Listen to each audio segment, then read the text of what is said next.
பிரம்ம முகூர்த்த பூஜையோட 9வது நாள் வியாழக்கிழமை. இன்னைக்கு 6 மணிக்கு போல தான் விளக்கேத்தியிருந்தேன்.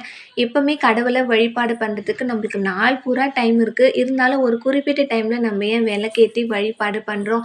எதுக்குமே ஒரு அமைதியான சூழ்நிலையில தான் எந்த ஒரு விஷயம் நம்ம செய்யும்போது, அதுக்கான பலன் நம்மளுக்கு ரெட்டிப்பா கிடைக்கும். பிரம்ம முகூர்த்த டைம்ல எழுந்து விளக்கேத்தும் பொழுது மனசும் சரி, உடம்பும் சரி ரொம்ப அமைதியா இருக்கு. அதேபோல நீங்க பிரம்ம முகூர்த்த விளக்கு தான் டெய்லி ஏத்தி பூஜை பண்ணணும்னு இல்ல. உங்களுக்கு பூஜை ரூம்ல குறிப்பிட்ட 2, 3 விளக்கு ஏத்திட்டு கூட அமைதியா உங்களுக்கு புடிச்ச விஷயங்கள நீங்க யோசனை பண்ணலாம்.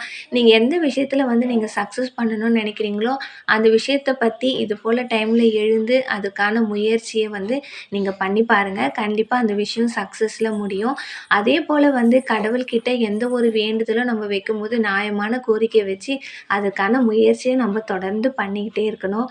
இன்னைக்கு பூஜை நல்லபடியா முடிஞ்சுது. இன்னைக்கு பிரசாதமா நட்ஸ் மட்டும் வச்சு பூஜைய சிம்பிளா முடிச்சிருந்தேன்.